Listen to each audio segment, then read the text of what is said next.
હવે આપણે પર્વત તારા કાવ્યની સમજૂતી જોઈશું.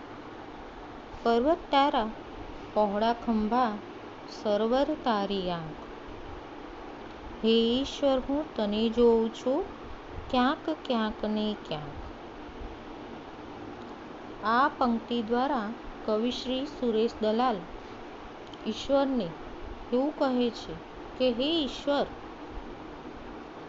આ દુનિયામાં જે પર્વતો છે એ પર્વતો તારા વિશાળ ખભા સમાન છે અને સરોવરો તારી આંખ છે.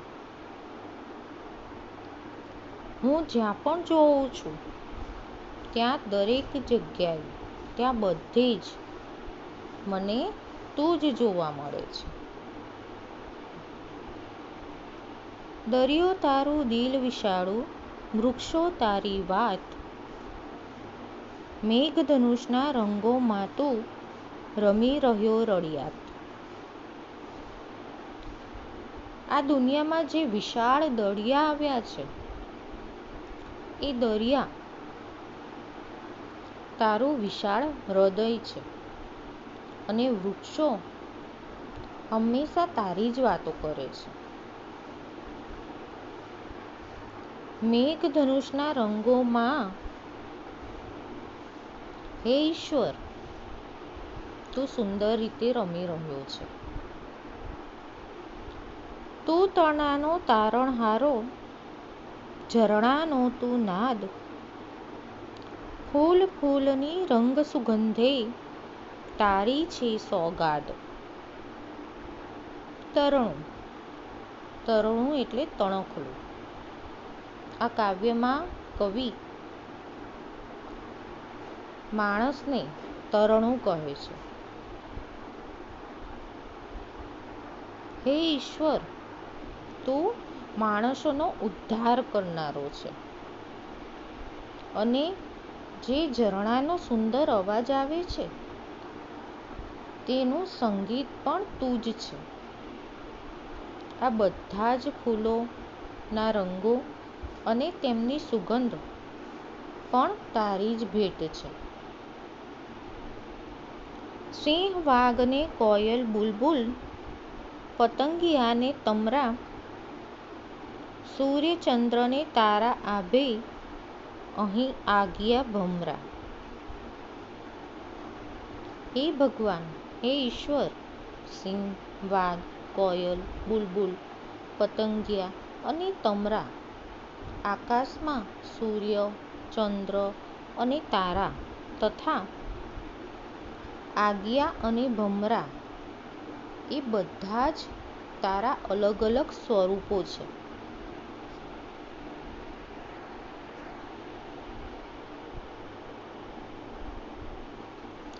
રાડ ત્રાડ ને લાડની સાથે મોર પીંછનો સૂર, સંતા કુકડી રમતો રમતો રહે નજીક ને દૂર. રાડ એટલે કે જોરનો અવાજ કાં તો બૂમ પાડવી. ત્રાડ એટલે ગર્જના અને લાડ એટલે પ્રેમ.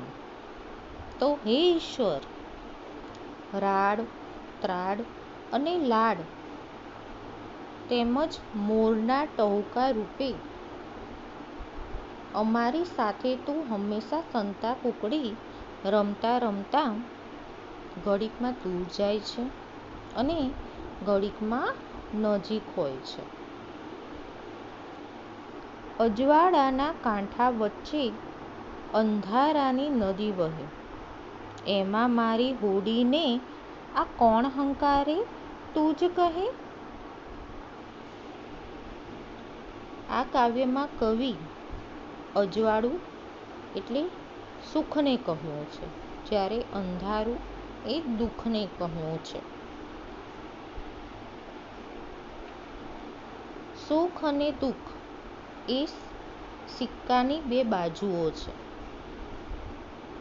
અજવાળાના બે કાંઠા વચ્ચે અંધારા એટલે દુઃખની નદી વહી રહી છે.